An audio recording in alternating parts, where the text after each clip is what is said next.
Welcome to Yelling Into the Void, a podcast discussing and exploring topics in World of Warcraft. I'm Tevin, joined as always by Scott, and God, we really need to stop doing this thing where we just kind of like disappear at the beginning of every season, Scott, because we have a very important job for this community, because I don't think people want to sift through Wowhead articles that just repeat themselves over and over again to get the like one piece of information that's new in the new article out of it, and then portray it potentially the wrong way to everybody listening. So, well, maybe you we should just gotta have stop. thought about that before you decided to have a human. So, your fault. Congratulations, by the way.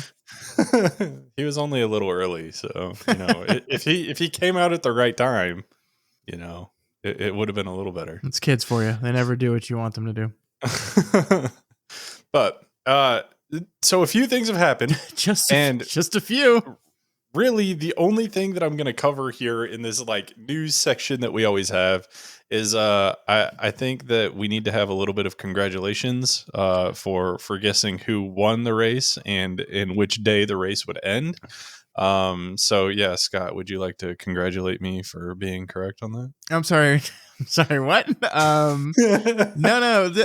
Go back and check the tapes. I believe it was I who predicted Saturday the 23rd. It was me. That was me. Unfortunately, that's correct.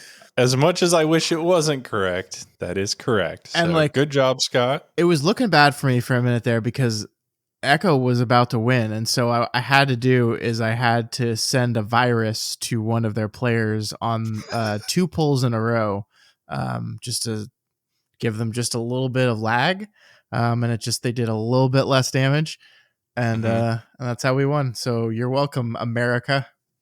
Well, also, I mean, it's nothing compared to the slander that happened to Hopeful at the beginning of the race. Which didn't end up mattering anyway. No, it didn't. Also, I want to put this out there for anybody listening who does watch the race and thinks like, oh, Echo must have done this. They had it out for like, it doesn't matter. What Hopeful did was wrong and his ban was deserved. So it doesn't matter who said anything. The timing done that, was a little weird. The timing was a little weird. But I don't know how any of that stuff works, and any conspiracy theory would just be exactly that. So yeah, it didn't end up mattering. Congratulations, Liquid, the sweep, the clean. We do need sweep. to talk about the race a little bit, Scott. So first and foremost, you said this already, but it was close. Oh my God, nail-bitingly close. Between Echo and Liquid at the very end of this race. Devastatingly close for the loser.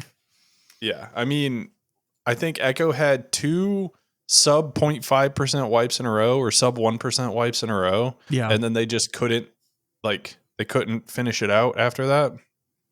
And Liquid had just, they had a few rough pulls after that those 0.5% wipes.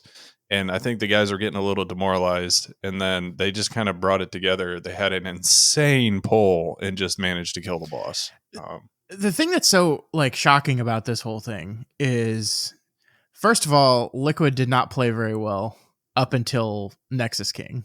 They screwed up Fractalus is the name of the character. They screwed up Fractalus so much they had the wrong strategy, and they wasted hours with a bad strategy on that boss that really kind of evened things out. So 50 million extra damage, and we're having a completely different conversation about what the fuck happened to Liquid, because they really did not play very well this tier at all until the very end.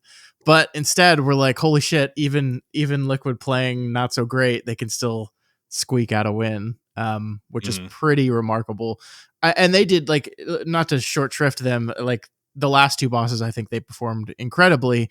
It is really interesting though, because it's I've been watching this for a while now, and this is the type of race that Echo usually ends up winning. When it gets down to this, when it's a very, very challenging boss, when both teams are neck and neck and pulling at the same time, you just kind of got the feeling in the room that oh, this is the type, this is when Echo wins, this is how they normally win. And then they got down to that 0.2% wipe, and it's like any other time that would have been it. It would have been over. That's their win. And they did it again the next pull, and you're just like, holy shit, it's over. This is it. And then yeah, and I think it just shows how hard of a boss it was that they then struggled for a while to get back there. And of course, Liquid had that one just incredible pull, absolutely incredible pull. What a boss! What a race! It was a lot of fun to watch. It was like definitely the most fun the race has been this expansion. Ansarek was a lot closer, but I still think like Liquid was just kind of kicking ass on that boss. And while both teams are pulling the boss at the same time, Liquid was just way ahead. And then of course, Gallywix, like Gallywix. So this is the best the race has been in a long time. It was a lot of fun. Still struggle with whether tuning and balancing these raids for the race to world first is healthy for the game, but that's a conversation we've had before, so we don't need to have that again. But it was fun. It was fun to watch. I do want to pick your brain on this a little bit, because I think you and I are both in agreement that this is the most like final boss that we've ever seen ever. Like the intermission phase and like flying towards a planet-sized Dimensius and like him literally throwing planets at you. Like, I think just the cinematics of this fight were crazy. Oh, it's great. Nothing that they've ever done before like really even pales in comparison to this. So I hope they keep this up with final bosses and raids, because it was amazing. It's really cool. It's really fun. Like even on normal, the fight is fun. And of course, all the mythic mechanics like look like a fun challenge. It's also and I'm not an expert here. I have not done the fight. I haven't even done the fight on heroic yet, let alone mythic. It feels like a final boss that is going to be fairly nerfed by gear.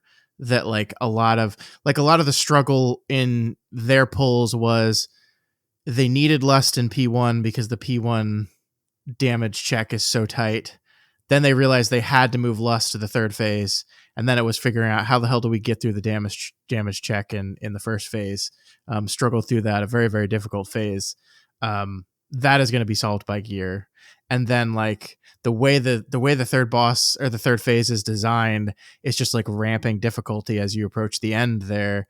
And gear will just kind of slice that hardest part of the fight off because you'll just kill it faster. So like I do think there's going to be nerfs to this boss in the next few weeks or so. They're going to steadily tune this thing down, but I do think a lot of the hardest parts of the difficulty are just going to be solved via gear, with the exception of some of the comp stuff. I still am not in love with the idea that you basically need 3 evokers on this fight, because you need time spiral to allow everyone's movement effects to go another time so they don't get blown off the platform. I still don't love the fact that you need 2 Death Knights in order to grip these mobs in P2. I don't love that kind of tuning and balancing. I understand that they feel that they could do that in Mythic because the rosters of people playing these games are much more flexible in the high end guilds, but I don't love that stuff. I wish there was a way to design those mechanics without just saying, okay, well now we need, because like think about it, this fight needs 2 warlocks, right? You have to have 2 gates in the first phase in order to do that first stack mechanic, right? Like you cannot deal with the gravity pull down things and then stack everyone up at the same time with enough time without warlock gate. You have to have 2 warlocks. You have to have at least 1 Death Knight, probably 2, to handle the grips on the adds in the intermission phase. And you have to have 2 to 3 evokers. I know Liquid was running 4. And so maybe you need 4. Maybe I don't know if you need 4, but you have to have at least 2. That's like Jesus. That's like that's almost half your raid are just like decided already. I do think it's funny that we got the DK's class buff is grip, and then they have a final boss where like you kind of just need grip on it. I mean, they basically said that's exactly what they were going to do, right? They said like, your raid buff is grip, and we're going to make bosses that allow you to use grip. Apologies for not doing that. And they did it. And by the way, it is like, it is so funny to see that they talked about Gorfine's grasp, or not Gorfine, they talked about A-bomb limb and why it needed to be removed. And then we got to see the real reason A-bomb limb was removed. And it's this fight right here on Mythic. It's this fight because A-bomb limb absolutely trivializes those casters. And so they took it out. So it's so funny to see like the specific singular instance of why that ability was removed from the game. Yeah, I guess let's generally just kind of talk about the raid. So you and I have been raiding with different guilds, and I just like kind of want to get your thoughts on how the raid feels. Maybe not necessarily like progression wise and stuff like that, but like how is this living up to the expectations that you had in a raid that ends with Dimensius, the all devouring? I think so. To be clear here, I'm 6 of 8 heroic, right? I have not killed Nexus King or Dimensius yet on heroic. I think aesthetically I really like the raid. I think the design of the bosses is pretty cool. I think that like normal mode is always pretty easy. I feel like this was like the easiest normal mode that I've seen in a while. Like it was just like there were times where like it felt impossible to screw up these mechanics. They just like were very, very simple. And I'm not saying that's a bad thing. It's just like it shocked me. Like even Dimensius, like sometimes my experience was like, the raid's pretty easy on normal, but then the last boss, you kind of have to start using your brain a little bit on normal. But not even Dimensius on normal was like really, really, really simple. The heroic fights are interesting. Like, everyone's talking about how once again the Mythic raid had a 4th boss wall that basically only 4 guilds killed it in the first week. There were like 100 and something guilds on it, and only 4 guilds killed it. And then they nerfed it, maybe too much, maybe not. I don't know. It's interesting that like the heroic version of the raid has a much toned down version of that same issue, though.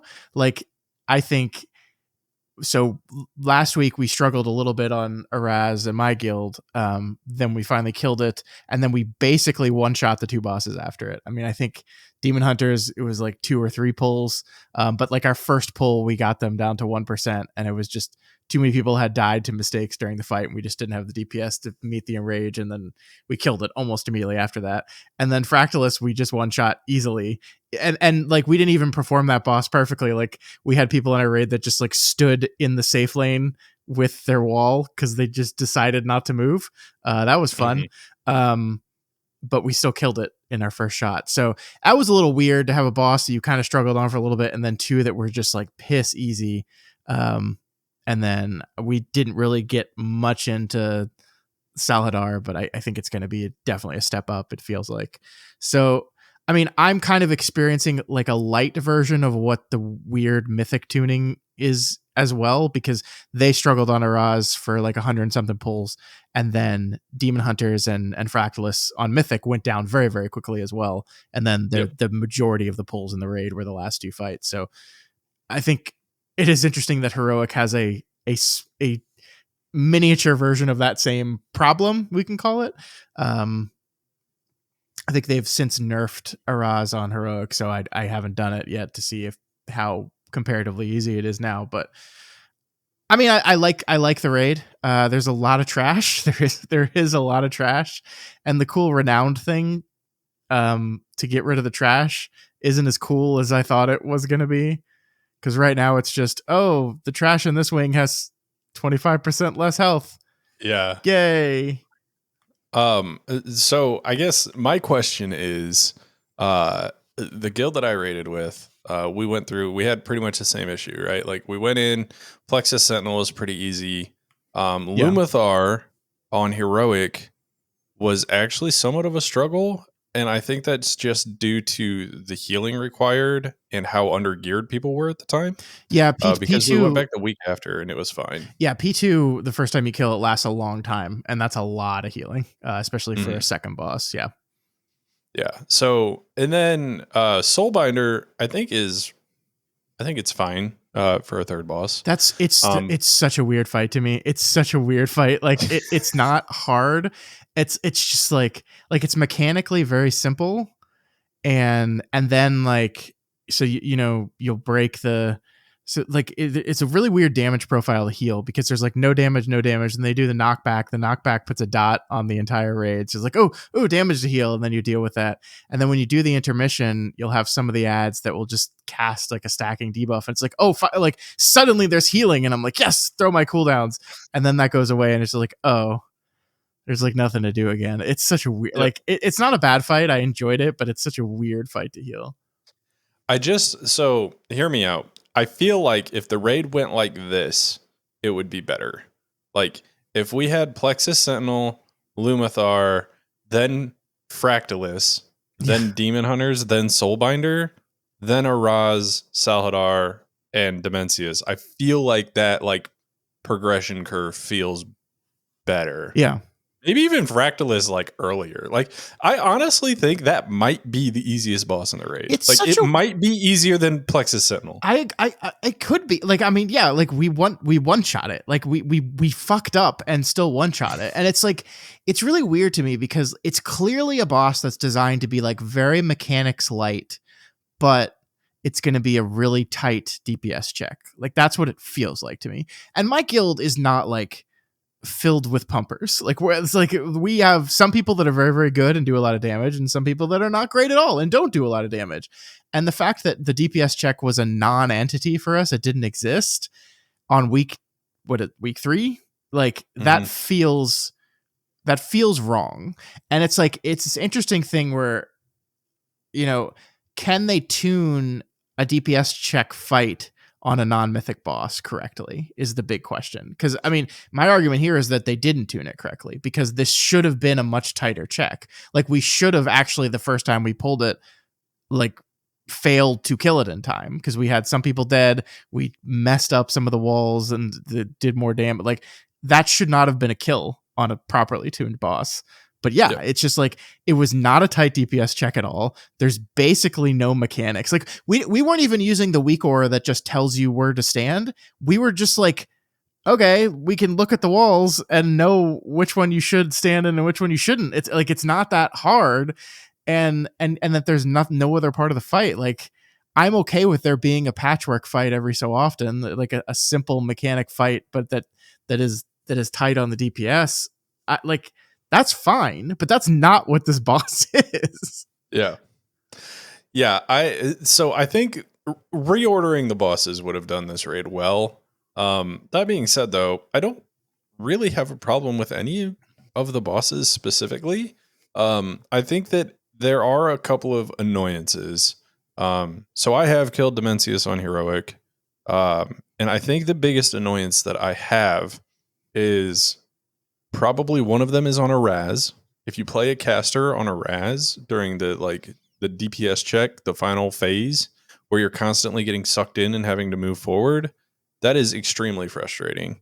But I don't think it's so bad that like it needs to be changed kind of thing. Like it's meant to be frustrating because eventually melee are going to get pulled so far away that they just can't even hit the boss. And then casters are still having to fight and cast at the same, like everybody's going to eventually have the same problem, but it's really noticeable on a caster, especially one that has long cast times, like potentially Destro Lock, and things like that, where you're having to cast like 2-3 second chaos bolts at times. That is the type of thing that just gets completely cheesed by gear, though, because like once everyone's in the 7, 10s and 20s.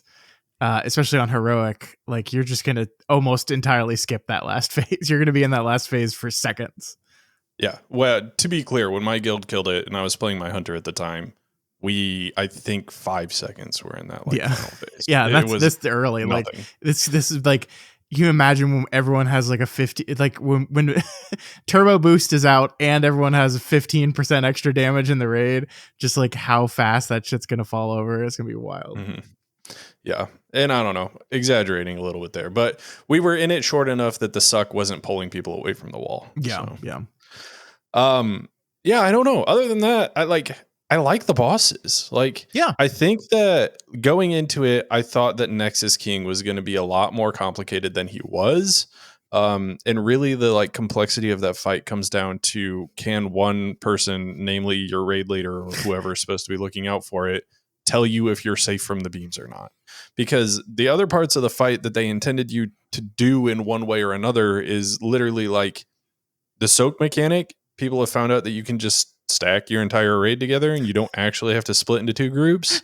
That's so funny to me.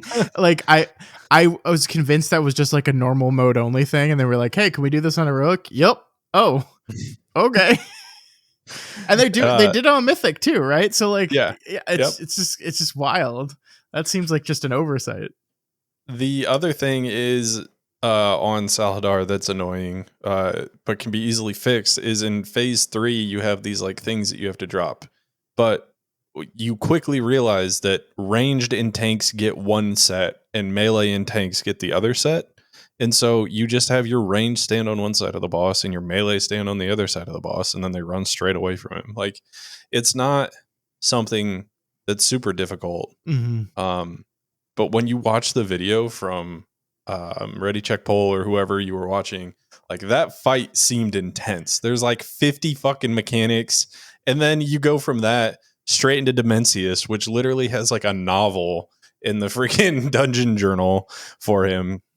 And like Dimensius has, in my opinion, extremely simple mechanics. Yeah. Now, they are things that you can easily fuck up, but they are very, very simple mechanics. They're simple to understand. Yeah. I think the dungeon journal gives people a little bit of hesitation if they go in and read that. But just doing the fight, like, it's pretty straightforward. Once everybody's on the same page, like, you're easily progging through phase 1 and phase 2 and then phase 3. Like, it's a pretty steady progression curve. It doesn't run into the issue that Sylvanas had where it's like, okay, we finally made it out of phase 1. That took us like 4 minutes. Now let's spend another 5 minutes progging phase 2. And now every time we wipe, we have to go through phase 1. Like, you don't have that problem on Dimensius. Yeah. It's once you figure out a phase, you're pretty solidly out of it. And then the next phase isn't too long, but it's long enough to feel significant. Yeah, I look forward to getting there. My guild only raids like 4 hours a week. So it's 2 hours less than I'm used to. So we're a little behind the curve, I guess. We're not ahead of the curve yet. But I don't know. We'll get there soon. I think we're going to struggle with Saladar a lot. So we'll see. We'll see how this week goes. Well, I guess as far as like bosses go, you and I seem, I would say, fairly happy. Like, thumbs up for this raid. I have no complaints at all. Like, I think the fights are fun to heal relatively. I like, once again, I just like the raiding with this new group I'm raiding with. Like, it's really interesting. We have one night that a lot more people show up to for whatever reason. Like, we usually have between 20 and 30 people on one night, and then between like 10 and 15 people on the second night. And it just like, it really has cemented for me just how much more I like raiding when it's a smaller number of people. Like, I just like, especially from the perspective of a healer, like one of the reasons I like Mythic Plus so much is because you are the healer and you are doing and it's you get very real instant feedback when you bar go down, make bar go up, bar go down, make bar go up. It's this real time instant feedback. When you're one of 4 or 5 healers in a big giant group of people, like what you are doing feels less noticeable. And you look over at your bars and you see, yes, health bars are full. Yes, my HPS is up there. Good, great. But like you just feel that so much less acutely. And like it's just is really cemented to me that I just like the rating scene better when the sizes of groups are low. 10-man mythic, please. Yeah, 10-man mythic. I was about to say, this petition again, you know, the weekly petition from us here at Yelling into the Void to please, for the love of God, create 10-man mythic, which I don't think we're getting at midnight, sadly. I don't think we're ever going to get it. I think they were asked that question several times over the course of all the midnight press event stuff, and they just basically said, I'm paraphrasing, but their argument was basically there are 13 classes and now there are going to be 40 specs, and we just don't think going lower than 20 can allow for the complexity of all these specs and classes in a raid environment. So I just don't think they're ever going to do it ever. Yeah, probably. I disagree, but hey. I mean, to each yeah, their I own. like to be clear, I don't agree with that argument, but I think that's just the way that they feel. Yeah. Well, so we do need to talk about Gamescom. I do think it's the elephant in the room. But before we move on from like the season stuff that you and I missed because we were out the last 2 weeks, we do need to talk a little bit about how we're feeling about Mythic Plus. And I guess starting off from my side, I missed an entire week. And then I've caught back up on a different character now. And no it hasn't way been you too switch bad. characters. No way. Yeah. Well, we can talk more about that later too. But it hasn't been too bad. I actually like the dungeons, but I have a feeling, and I don't want to say this out loud because I don't want Blizzard to come in and be like, "Oh, really?" But I have a feeling they might have went a little too heavy-handed on some of the nerfs, specifically with Streets. Like Streets went from being like an actually somewhat difficult key to like just a fucking joke now. Yeah, it was this really interesting experience. We were going through the dungeons and we were like leveling up our keys the first week and everything was going good. You know, we weren't perfect in all of them, but we were timing things. And then we got to Streets and I think we did like an 8 this is before any of the nerfs. And we were going like we were doing okay. Like we weren't wiping, there weren't a lot of deaths. We were doing fine. And I was looking at the timer and I was like, this is going to be kind of tight. Like, and we haven't made any huge mistakes. There's been no blunders here. Maybe a little bit of inefficiencies in some of the routing or whatever, but like no huge, clearly this is where we lost time moments. I was like, yeah, this is actually like this key is going to be really, really tight. And then I think it was later, like 2 days later, they were like, we've added 2 minutes to the timer. And I was like, oh, okay, we're chilling now. And then like a few days later, they added another minute to the timer. And yeah, like they've cut out so much. They cut one whole section out of the whole Oasis part. And they've added 3 minutes to the timer to the point where, yeah, it's become the easiest key of the season. I think definitely they over nerfed it a little bit, but I do think one thing it shows, like I think they're always very, very afraid of doing that, right? They like once the season has started, they want to be very, very careful and considerate with their nerfs, because they don't want to over nerf it. And I think one thing this demonstrates is, you might turn that dial a little bit too much sometimes, but like that's okay. Like it ultimately in an infinitely scaling system, that's not as huge of a deal as it feels like it would be. Because so it's one of the easier ones. Is it the easiest one? I don't know. I think Gambit still has like a kind of an easier timer. I don't know what the top key right now is. I think people have timed some 19s already, which is wild. But I think the highest. Okay, let me look here. Oh, it looks like there's a Gambit and a Streets timed at 19, but there's also a Echo Dome. So it's not I was gonna like say Echo Dome's also fairly easy. It's not like this over nerf to Streets, which I agree with you. It was like created like a Shadow Moon burial ground situation where it was just the easiest key by like multiple key levels. It is a much easier key now. It is probably one of the easier keys, but I think there's still closer parity between the 8 dungeons, in my opinion. Yeah, I agree. There is one thing that I feel like they missed in their nerfs. So they went through, and I think that the nerfs that they've done have been generally good. So one of the things that they did in Halls was there was this massive AoE on the little mini boss before the final boss. They removed, or not removed, but reduced the radius of that significantly. Yeah. So now you can actually like all fit in an area together. And then they did the same treatment on the final boss. They made the big AoE circles around the statues significantly smaller. And I think those are both very good changes. But they're missing one major thing that I really think that they need to do. And I think that is the Dragon Boss and Gambit. Now, I think Gambit is an easier key. I don't think that the Dragon Boss is causing people to not time things right now, but that boss is just not fun. Yeah. Like at all. I think you can I think the boss becomes a lot easier. Like it's just basically a fight that's all on the tank. Like it is just entirely contingent upon how the tank handles it. And if you do the strategy where you kind of start all the way on the shore side, all the DPS and healer stack up, and the boss like controls it that way, and you just slowly march across as it fills with fire. Like I think it makes the boss a lot easier. But again, that is almost entirely on the tank.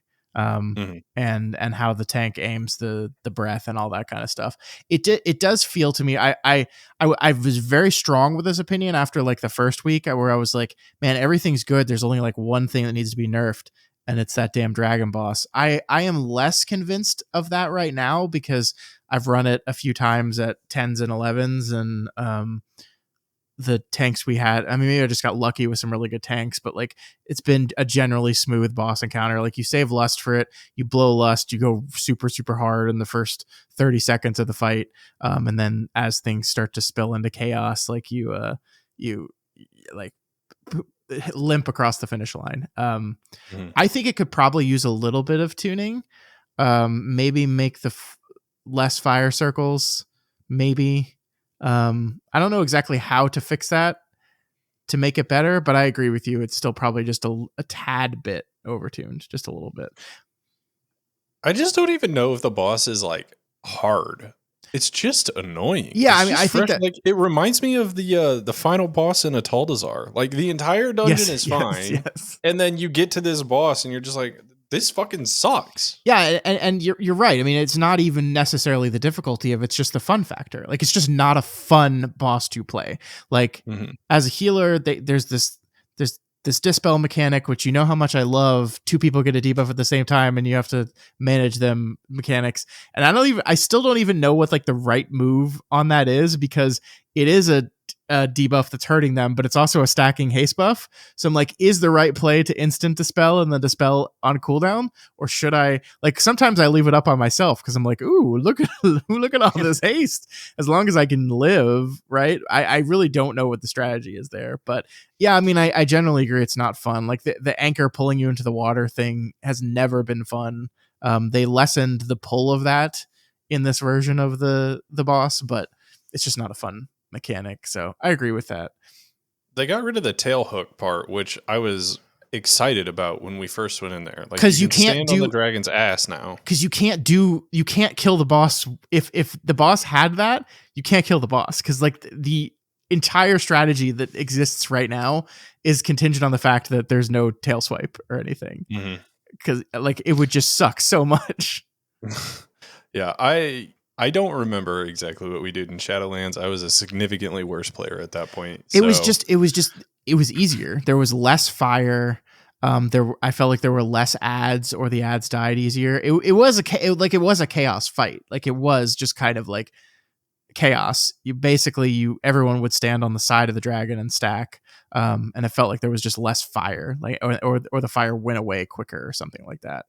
It just didn't Mhm. feel like the area denial portion of the fight was as big of a deal. Yeah.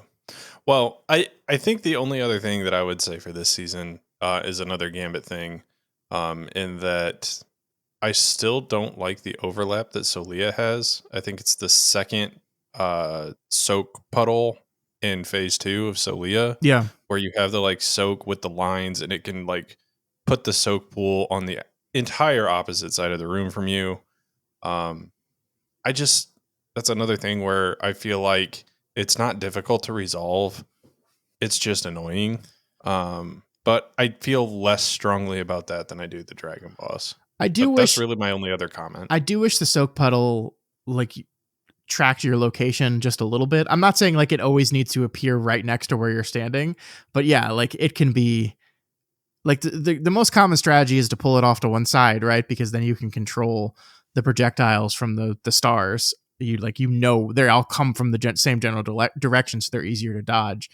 But the result of that is that you're like not in the main boss arena part. And so, yeah, when the soak puddle spawns, it can be clear across the room. Now, it still gives the debuff to everyone, even though it's clear across the room, and I can't reach them to heal them when I'm blowing up the thing.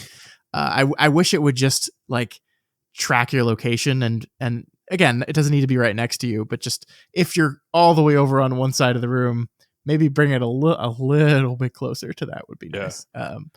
But I don't that boss, I haven't had much trouble with it. My experience with Gambit is like if we make it through the second boss cleanly, like we're good to go. Like the timer is pretty safe in that. Oh, the timer is very forgiving. Yeah, it feels like there's so much time there. Like we've wiped on the dragon boss twice and still timed it in a 10. Yeah. Which is pretty remarkable.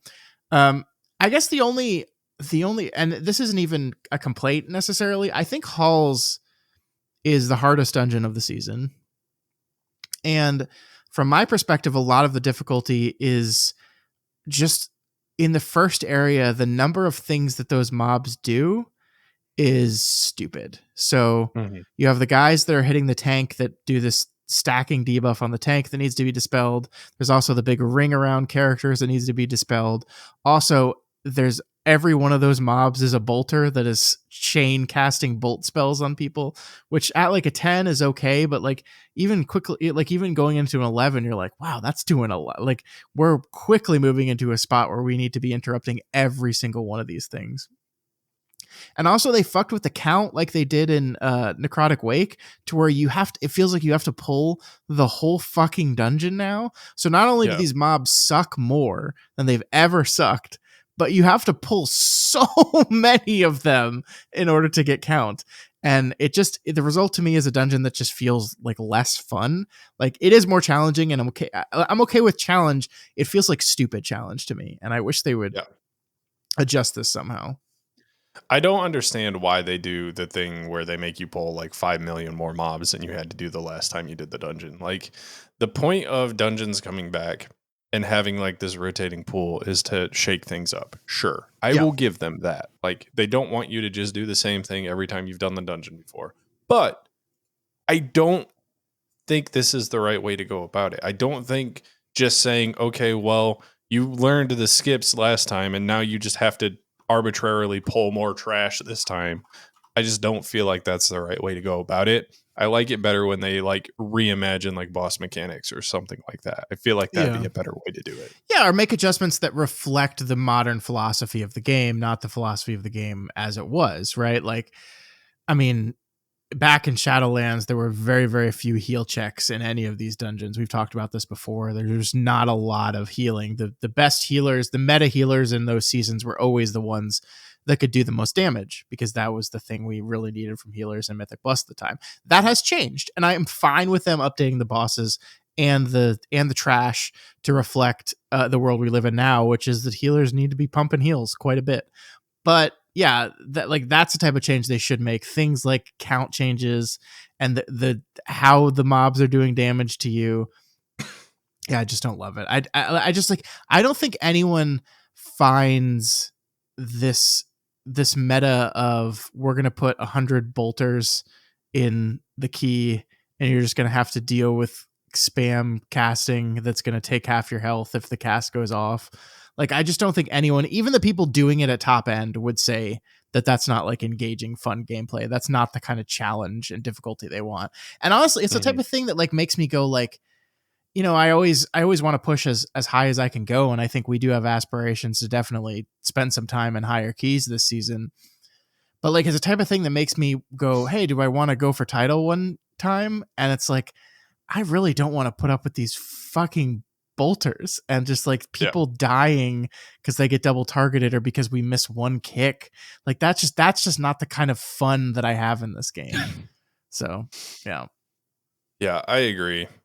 All in all though, Scott, I'm feeling pretty good about the Mythic Plus season. Like the balancing seems good. It's, you know, more akin to the season 2 balance where it's like 10s, if you're used to doing keys, are fairly easy.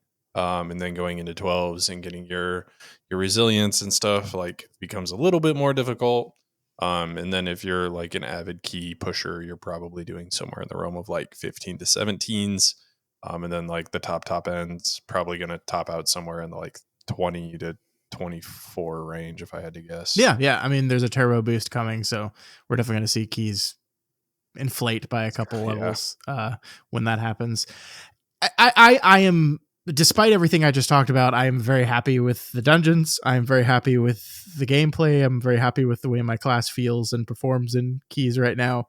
I'm really enjoying all of it. It's fun. I really like the new dungeon. I think Echo Dome, like it is, I think it is really encouraging that they've released two entirely new dungeons since they've had this philosophy shift, and they've been Floodgate and Echo Dome. And I think both of those dungeons are pretty great.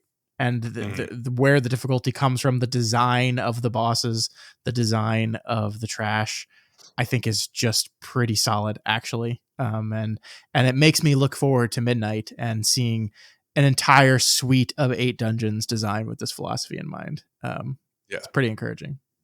Okay, so Mythic Plus aside, and we have to start talking about this because it's something that's going to take us a while. As much as I would really like to continue talking about Mythic Plus and like how classes are kind of balanced and stuff right now, because like I feel like we're kind of in a golden age of Mythic Plus again. It feels good, man. It feels good. We do need to move on. We need to cover this Gamescom stuff.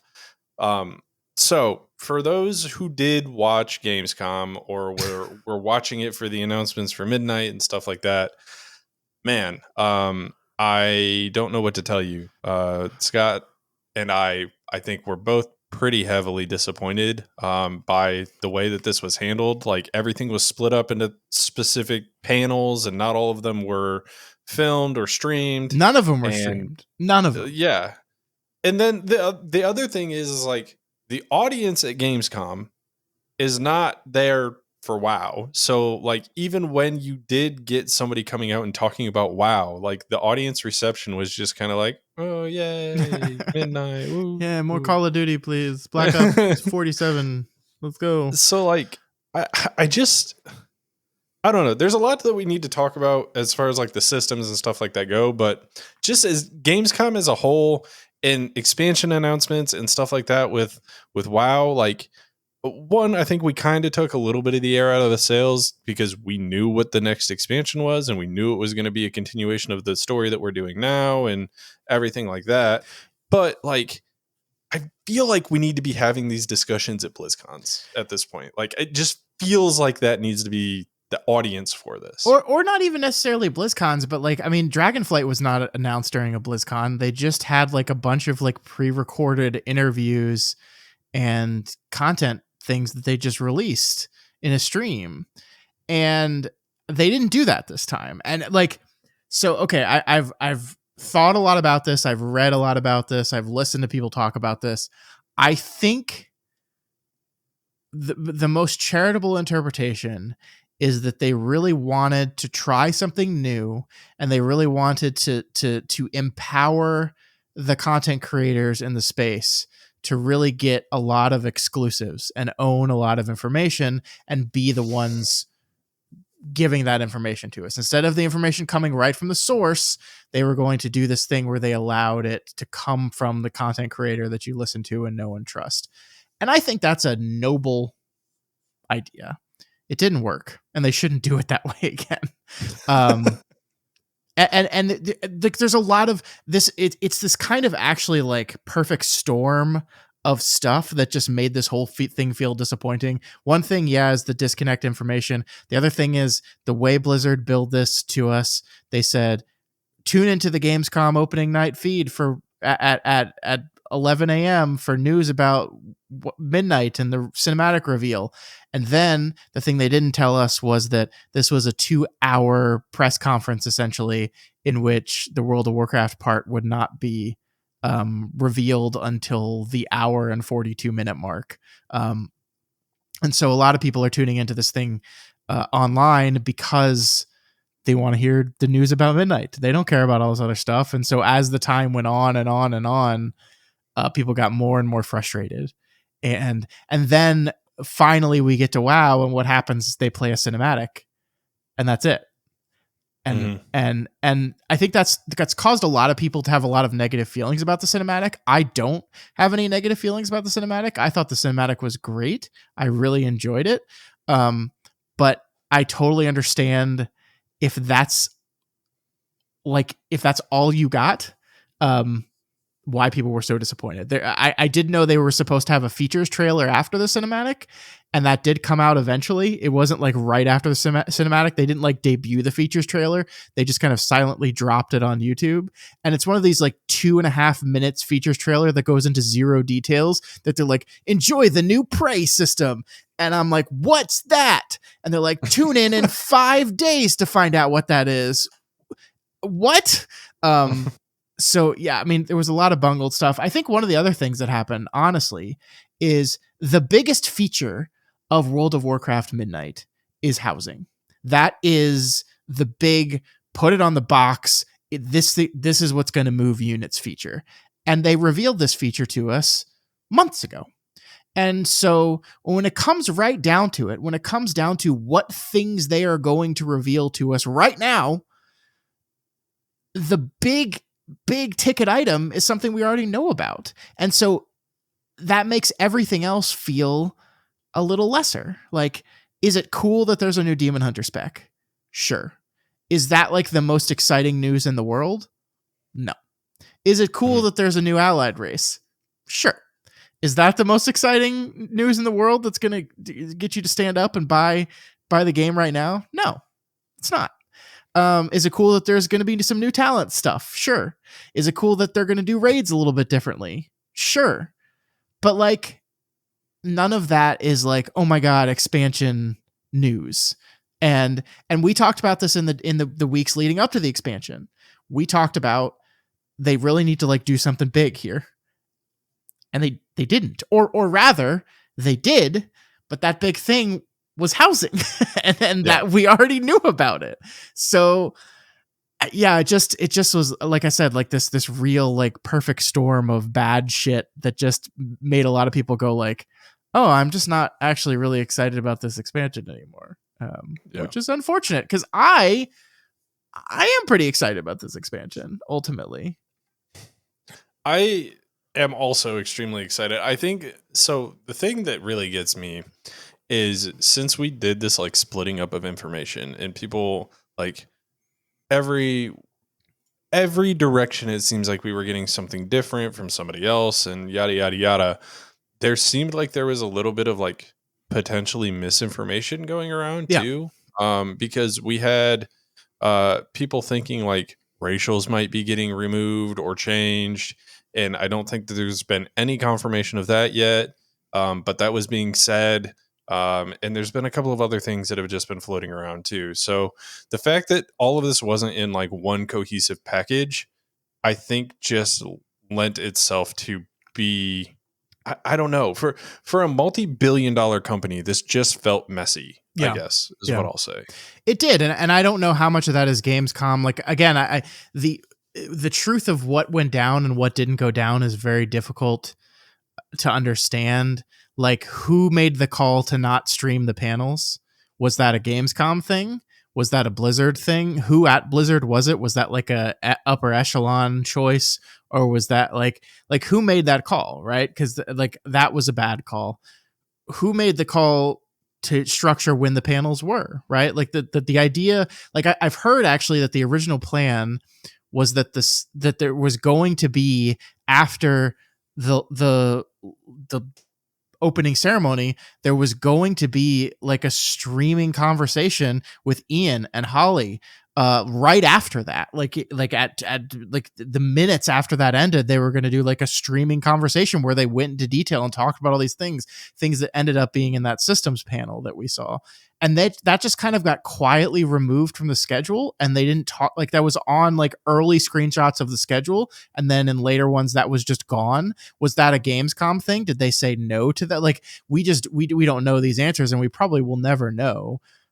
But yeah, like this was just it was a mess. It was a mess, and I think the lesson here is, you know, maybe not necessarily has to be at BlizzCon every time, but maybe just like they need to own this themselves. They cannot like go go halvesies on this with other things, other organizations, other events. Mm-hmm. They just need to own their whole thing, and also fire whoever decided that they shouldn't be streamed, because what a terrible idea.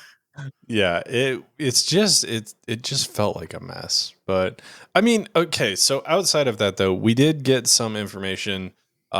So I guess first things first, something Scott and I have talked ad nauseum about in the past, that we didn't know how this evergreen system was going to play out, and quite frankly, we still don't. But there was a little bit of discussion around talents, and so we've got a couple of things that they announced. There's these like multi-point talents at the very end of your tree that are called apex talents. So that's one thing. We heard that every hero talent tree is getting like another row, and you'll be able to get all of those points as well as you level up, as well as we're getting 10 additional talent points to be spent across all of the tree. But that's it. Like, that's the information we have. Yeah. And we don't know if the gates on the talents are going to change. Like, is this 10 points that we can just spend on capstones in the lower half of the tree, or are they going to change the gates and you've got to spend more earlier on or anything like that? And we know, I think, like 4 or maybe even less of the apex talents, at 2 even maybe. Yeah. So this very much feels to me like we had so many conversations. This was the thing I couldn't wait to hear about, is what they're going to do with player advancement. What are they going to do? And it feels to me like they essentially just kicked the can down the road further with this. Like, this doesn't fully create a new system, but it doesn't fully solve the problem of how do we make this system evergreen either. It's really interesting because, yeah, I mean, basically, essentially, we are getting 10 new talents. We're leveling from 80 to 90 in this expansion, just like normal, and we're getting 10 new talents, one at every level, just like normal. But this time, they've divided the talents amongst the 3 existing trees. So we get 3 new talents in the class tree, and I believe that's just class trees will be exactly as they are now, but you will get 3 new talents. So depending on how good your class tree is, that could be very good for you, or it could be for you. You are also getting 3 new hero talents. Basically, what they're doing is, you have the 3 trees from the top talent to the bottom talent. They're just adding another one. And so you'll get all 3 of those talents. It'll be just like it is with hero talents right now. There's no choosing in hero talents. You're just going to get 3 additional nodes and 3 additional points, and that's it. And yeah, the most interesting part is this apex talent thing. So you are getting 4 additional points in your spec tree, and they are introducing an apex talent that has 4 nodes built into it. It has one node, like the way they've described it is there's like one node that is like big and important and you want it, like the start node, and then like the end node is like big, important, changing, and you want it. And then it's also going to have 2 nodes in it that are maybe a little bit more passive. But that's all going to be packaged in this apex talent thing. The question I have is, are the 4 points you get in the spec tree, are you required to spend them on that apex talent? Like, are you required to spend all 4 on that apex talent thing? Because if the answer to that is yes, then you're essentially just getting a second hero talent tree. We could call them myth talents. So we joked about they were just going to add a myth talent tree. And if you get the 4 points, but you can only spend the 4 points on this apex talent that has 4 points in it, that's essentially what it is, right? That's all it is. If it's not that, if you can choose to spend the 4 talents elsewhere, that's interesting, because there are some spec trees that would be absolutely broken by the addition of 4 extra talents in them. Now, in theory, the way they should design the apex talent thing is that it's so good that you want to spend your points in it. But like, how does the spending of points in it work? Like, if they said the first one is the most powerful and the last one is the most powerful, can you just get those 2, and then the 2 that are more passive, can you just spend those elsewhere, or do you have to put the points in the passive ones to unlock the 4th final one? They haven't answered any of these questions. I don't know. My guess would be that they're going to design the system to where they just really are going to push you towards spending all 4 points on your apex thing. which again is sure, that's fine. Again, it just feels like we're kicking the can down the road. We're just like, that's like, we haven't found a solve for this yet. But this will get us through this expansion. Well, we Scott, at least we'll have something to talk about here in about a year and a half when we're talking about The Last Titan and its release announcement and what we're gonna do with talents at that point, right? Mm-hmm. Titan talents. Yeah. You get a belt, that has talents in it that you have to like allocate your talent points in your belt. Fucking kill me. But yeah, the other big news that we didn't already know about, which I mean, let's be honest, we did actually know about it unless you let Blizzard pull the wool over your eyes somehow. They lied to us. Like, those bastards lied to us. Can we just be honest with ourselves? Like, I don't understand. I've talked to so many people about this, and they were like, oh, there's just not going to be a Demon Hunter spec. They literally said it in an interview that it's not going to happen. And I was just like, if there was going to be one, why the fuck would they tell you anyways? Like, how did you let them trick you into this? Like, I feel like the writing was on the wall. There was already a quest kind of associated with Void Elf Demon Hunters and then Void Demon Hunter adjacent stuff. We had a Void Demon Hunter in the raid. Like, I feel like it was all there. Yeah. And everybody put the dots together, like connected the dots. We had it solidified. And then like 2 random devs from Blizzard were like, oh, hey, by the way, that's cool, but we're not doing it. And everybody just shut down and they stopped thinking that was going to happen. And I was sitting there like, guys, it still might happen. Like, if this is an expansion feature, they're not going to announce it on some random fucking podcast or chat with devs, fireside chat, whatever you want to call it. They're going to do it at Gamescom when they announce everything else. And lo and behold, we have another Demon Hunter spec. It seems very interesting. I'm kind of excited to see how this plays as somebody who enjoys playing DPS specializations. But I think it looks very cool. This was a non-entity for me. I'm never going to play this, and that's fine. Like, it doesn't. Not everything has to be for me. I think it looks cool. I think the buttons look interesting. I think the idea of they're basically trying to do another kind of mid-ranged spec. My understanding is how this thing plays is you basically have 2 different builds you can choose from. One is a build that like allows you to like jump into melee and then jump out frequently, and the other is a build that you are mostly at range, and it's more about going into your like void metamorphosis and keeping your void metamorphosis up for as long as possible. Yeah, they basically took the Breath of Sindragosa thing away from Frost Death Knights, and then they gave it to Void Demon Hunters, because you have to maintain your breath, essentially, maintain your meta for as long as you possibly can. Cool ideas, looks cool, aesthetically really pleasing, perfect, fits perfectly with everything that goes on in Midnight.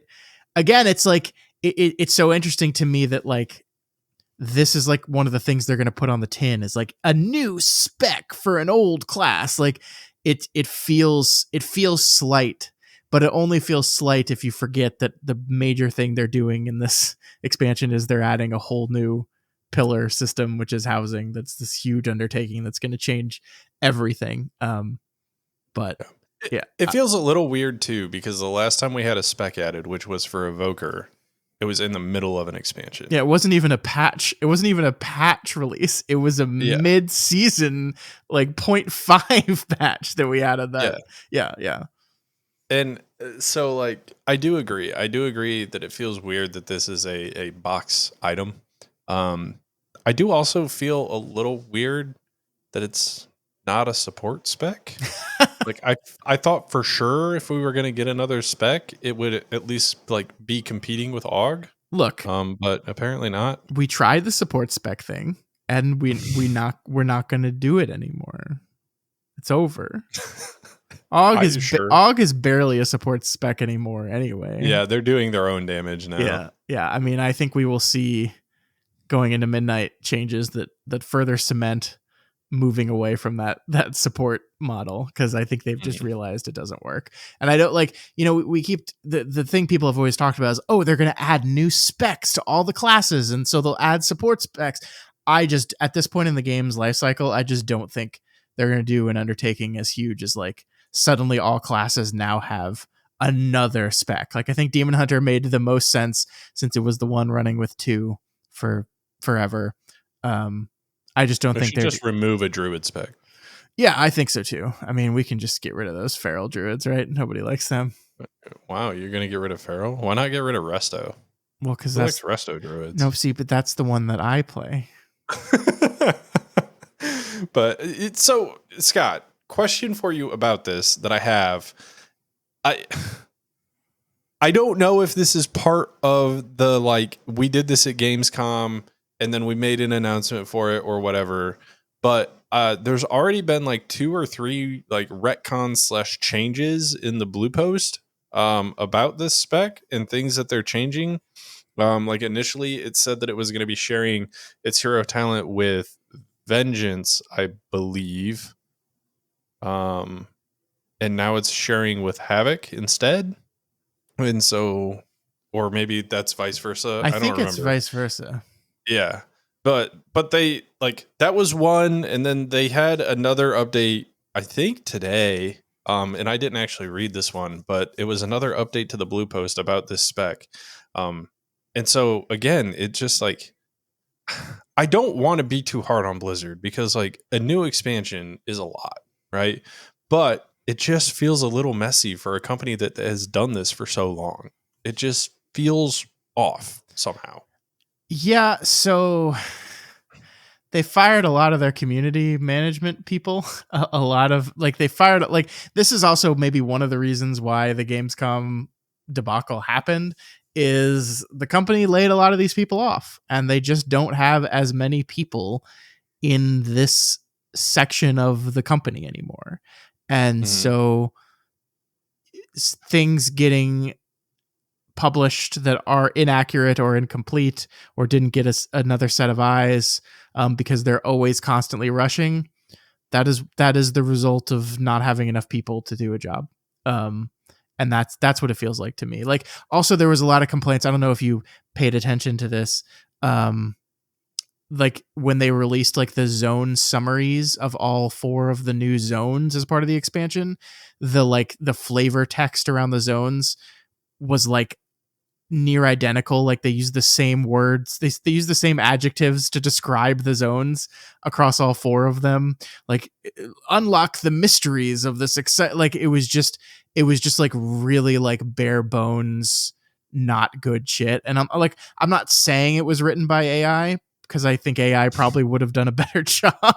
But I think what it was is it was just very hastily put together and not like proofread, and not like it did not go through the amount of rigor you would go through to copy edit and check and fix things before publishing them. And that's what it feels like. It feels like they're just short staffed in that regard. And they're short staffed because they made a conscious effort to eliminate a lot of these departments in the company. Yeah. So that's a result of it. Yeah, it feels so weird. Yeah. I hope that maybe going into the Last Titan, like they find their footing a little bit more, because like we're coming off of the back of what I felt like were 2 pretty strong expansion announcements. Like I felt like Dragonflight and The War Within both had very good reception, and maybe The War Within was propped up a little bit by the fact that we got, the whole World Soul Saga announced and the fact that Chris Metzen came back. Like there were many factors that went into that. But by the way, where like there was no Chris Metzen in any like that was wild to me. There was like I do think that that Holly and Ian like chat that was supposed to happen right after the expansion announcement that they had originally in the schedule that had Metzen's name in it too, and that's they just quietly removed that, and then there's just no Metzen anywhere. That's such a wild choice. Whatever.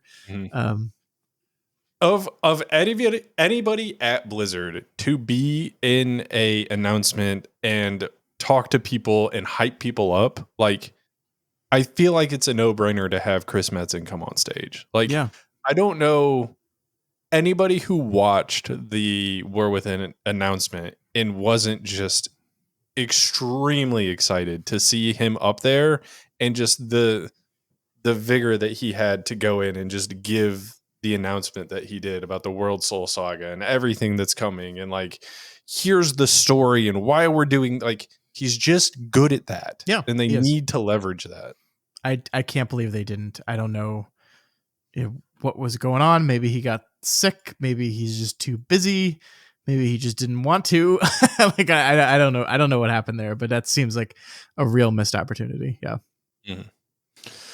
Well, Gamescom aside, and I do think it was a little bit of a blunder. I hope they learn from it and go a little bit of a different direction for the Glass Titan announcement, and maybe even the like 0.5 announcements that we're going to get here for midnight. But what did you think of the raid stuff? So for those that don't know, it was announced that there are going to be 3 raids in this first tier of the expansion with 9 bosses.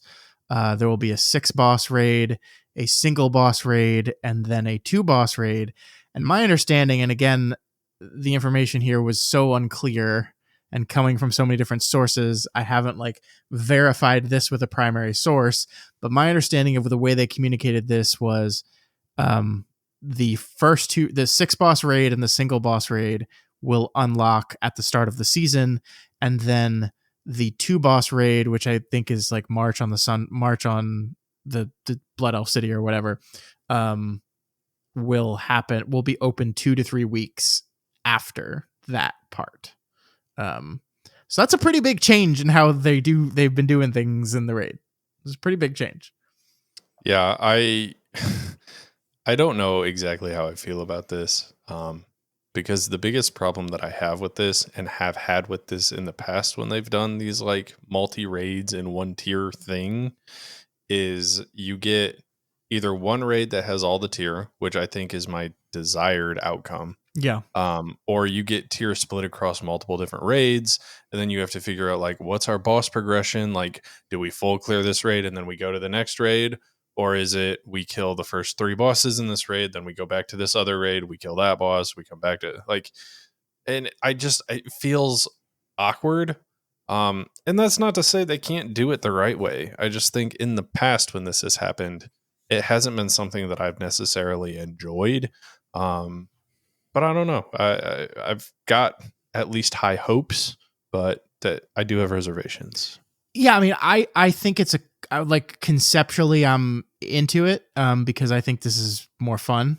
I do worry, like we played Cataclysm Classic and saw this firsthand of like mapping out your progression path in Heroic, like, is a lot of ping ponging back and forth between the 3 different raids. And if it ends up being that, I will not like that. I think the idea of packing one raid like full of bosses feels like they're making that like I would guess that the 6 boss raid is going to have all the tier in it. That's just complete guess. No one has said anything.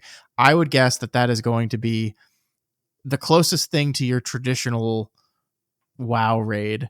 And then they're going to do something interesting and different with this 2 boss encounter. Like, is it going to be interesting and different in that they're just going to tune it like fucking crazy harder? Maybe that's what they're going to do, right? You know, like I've been listening to a lot of the Race to World First people talk about this, and they're like, this is going to really fuck up the race, which they should. Who cares? Like, they should never make any of these choices for the race ever. But I wonder if it's an idea of like, in a lot of these encounters and a lot of these things in the race and otherwise, you know, the first 6 bosses, with the 4th boss wall problem being an exception, the first 6 bosses in a raid tend to fall pretty fast anyway. Like, I think in this raid, even with Araz the way he was, I think 80%, 85% of the pulls that Liquid had in this raid were the last 2 bosses. And I think that is true at the top end, and I think that filters down and is true all throughout both Mythic and Heroic Prog,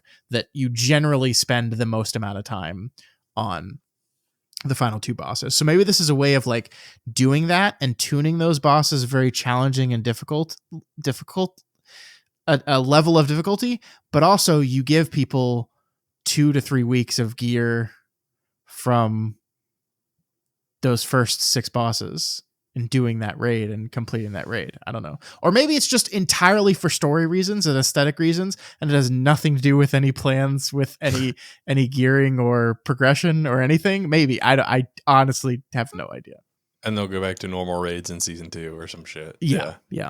My question for this, and again, like you just said, it probably doesn't matter and shouldn't matter, but like, what does this mean for the race to world first? Like, are there going to be 3 world firsts, or are they going to draw a line and say like, okay, well, once you've killed all of the bosses for this season, now you've claimed world first? Like, what's the goal there?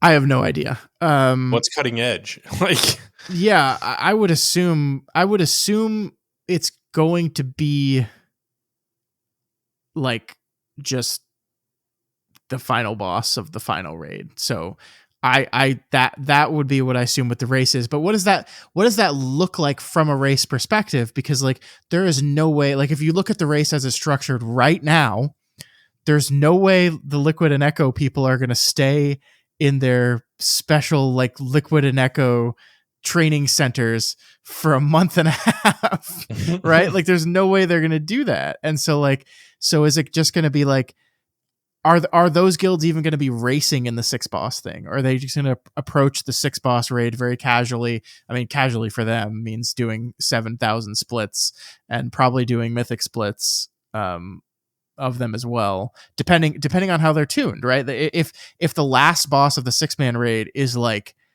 equivalent to the last boss of the previous raids, maybe they won't even do it during the first 3 weeks because they'll just be running splits on the lower bosses. I don't know. That it's going to be really interesting to see how they have to do that. I wonder if it ends up being a thing like the optional boss in this raid, which it's nothing. And why did they even say those words? Because it's the dumbest. What option? There was no option there. It's not an optional boss. It's ridiculous to call it that. So maybe it just ends up shaking out exactly in the most logical way and we're overthinking it. But I like it because one of my fears with this game is that they get very stagnant in some of their design choices. You know, it's like every tier, it's new dungeon or new raid with 8 bosses. It's 8 new dungeons. It's 4 new zones. It's 10 new level. Like they're just like every expansion has like they have a playbook that they're running off of, and that worries me. We talked about this before. We talked about this in relation to Final Fantasy, who has been running the same playbook for 10 years, and so any kind of like break from that playbook and desire to try something new and do something different, I'm going to support. But how it actually shakes out, man, I don't know. Yeah. I want to see how it goes. I just want to be a little bit reserved just due to the fact that I don't want to ping pong back and forth between things. Yeah. I don't want one raid to feel like, okay, we did it once and now we don't ever have to go there again. Like if those are supposed to be the bosses of the season, I kind of want to continue killing them. But if there's no reason to continue killing them, then we're not going to, right? Like that's how the community works. So yeah, I'm interested to see what happens though. And I'll be hopefully optimistic as of right now with some minor reservations. What if the 2 boss raid is 10-man mythic? That'd be cool. Or honestly, like if that's how they're going to try it out, then yeah, hell yeah, let's do it. Yeah. Because like we did hear that they're not going to be doing 10-man mythic. They said that, but they say a lot of things and then go back on it a lot of the time. Like we were never going to get Classic WoW, and now we have Classic WoW on Miss Pandaria. You know, like. There are a lot of things that the developers for this game and the directors for this game have said that are now no longer true. And, you know, like the Demon Hunter spec is just another example of that, where it's like, okay, well, we already had plans for this and people are starting to catch on. So we're just going to say that it's not happening. But, you know, it still might. So I'm not holding my breath because I think I might die before they release 10-man Mythic if I did that. But I'm also not saying it's impossible. Like, there is a very good chance that doing something like this is what gives them the ability to get numbers and get engagement and see what it looks like to then maybe have that be the normal thing they do. Like, it's not, it's going to have to be a data collection point at some point before they decide to do this. Yeah. So I don't know. I'm kind of hopeful that they do something around that because I want to do Mythic with my small group of friends and not have to deal with the roster boss. Don't want to do it. Don't care for it. Not gonna do it. Not gonna do it. So yeah. Um. So then, kind of moving on from that, and kind of talking about the same vein that we were just talking about with Classic and the way things are going. So Mists of Pandaria is well on its way, right? And that I think is going well. I played it for a couple of weeks, and then all the retail shit happened, and so I've kind of stopped playing Mists of Pandaria, as well as the fact that I just have less time to play the game now. So that's kind of how it is. But we've got Legion Remix coming up too, and everything that I've seen from this so far, I'm very interested in. I was already going to play Legion Remix because I enjoyed Legion significantly, and I think that attempting to do Mythic Plus with infinitely scaling power in an infinitely scaling system sounds extremely fun. But based off what I've seen for Legion Remix so far, it looks really cool. And the way that they're doing like a phased release kind of thing, I think is going to stop people from just rushing to the end as much as they did during Mop Remix. But I'm interested to see how this plays out. Like we don't have a ton of information on it, but from what we do have, I think it looks pretty good.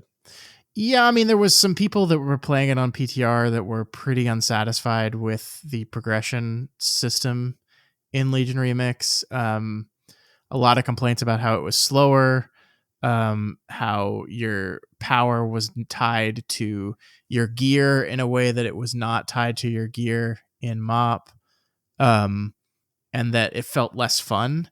And I know they've just released, just today, actually, as we sit and record this, a new build that addresses a lot of those issues that people had.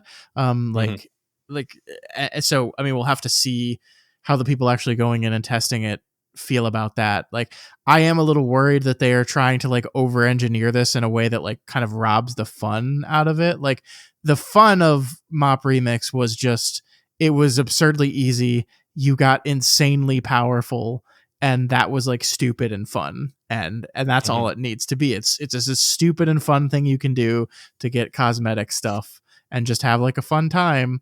And reading through like all the different ideas they have, which are all like independently good ideas, it was like, oh man, you're like almost engineering the fun out of this thing. Maybe just like take a step back and focus on what people liked about the other one. And it seems like they've taken that lesson. That's what testing is good for sometimes.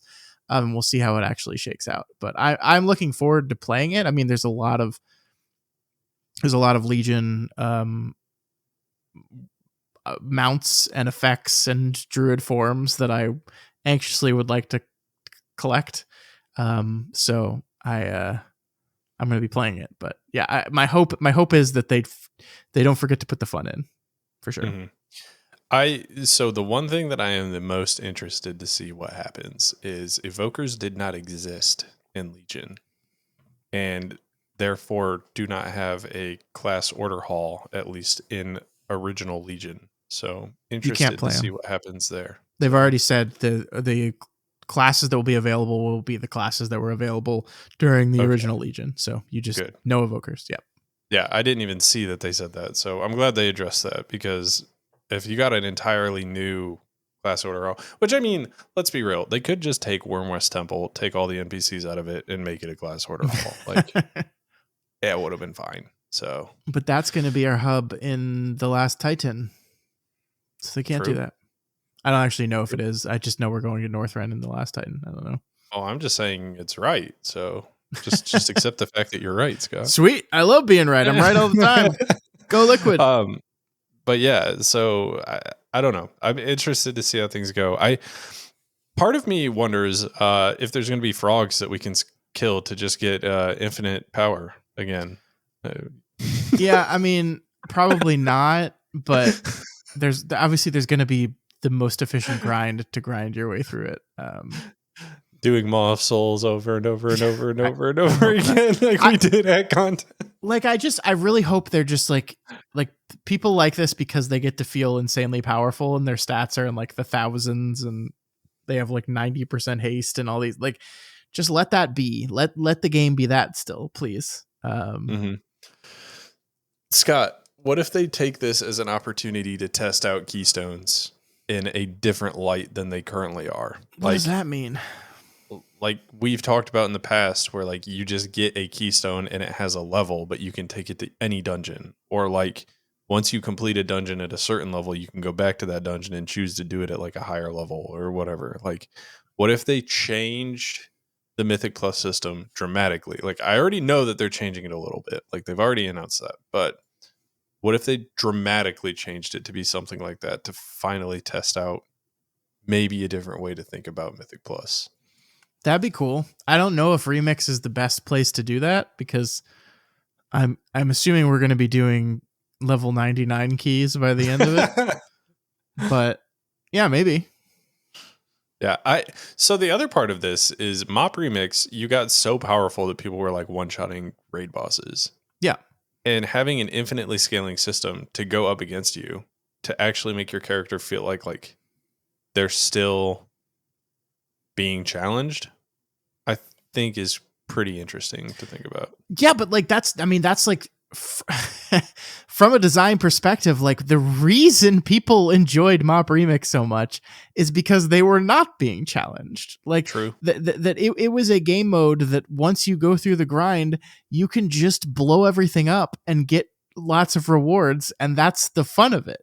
Is that like it's not that we always hate challenge, certainly not, but that this is a game mode that is like you're consciously choosing not to be challenged because you're going to have this infinitely scaling gear that you're just going to get stronger and stronger and stronger and stronger and stronger, and just going to be able to one-shot bosses by the end of it. Like, I understand this is kind of what I mean by over engineering. If we're like, oh, we're going to add Mythic Plus to this, and now like a 99 key is actually going to be like super super challenging. Like, I'm sure some people would want that, but like, is that the game loop in Remix that we want? Is that what we want it to be? Because like, it's not classic. This is not Legion classic. This is Remix. It's supposed to be like this press fast forward, dive through this expansion again, and just in the like this for fun bonus content. Let's just dive in and relive Remix, but like at super speed. Mm-hmm. And I hope they don't lose sight of that. Yeah, that's fair. But I don't know. We'll see how everything goes. I mean, I was super skeptical of Mop Remix when it first came out, and it was received extremely well. So I'm hopeful that they can salvage this and make Legion Remix good as well. I hope so. Well, Scott, I don't know how we did it, but we did get through most, if not everything, that we had planned for today, which I did not think we were going to do. I'm so proud of us. I've never been more proud of me specifically in my life. So, and you know, with the remaining couple of minutes that we have, is there anything else major that we are missing, or maybe that we should talk about, be it related to the current season or Gamescom or anything like that? I think just really quickly. So first of all, on the latest version of the PTR build, they are nerfing the disc belt by 20%. All the effects on the disc belt are being nerfed by 20% because there are so many classes out there that are just going to wear this belt forever. And so I say this for all of you listening out there, maybe start looking into having a backup belt when 11.25 drops, because your belt will probably move out of your BIS category. And it's not BIS for everyone. Like I think for a Resto Druid, it's like once you get a Myth Track belt, you replace it. But just be prepared for that. And I think that brings me to like a larger point I'm wanting to make here, is that like, I do think it's maybe an increasing problem that so much of our gear is locked in now. So like, let's just think about it. You have what? How many slots of gear are there in this game? 16 slots, maybe? I could count them, but I'm just not going to do it. That sounds right. But 4 are locked for tier for sure.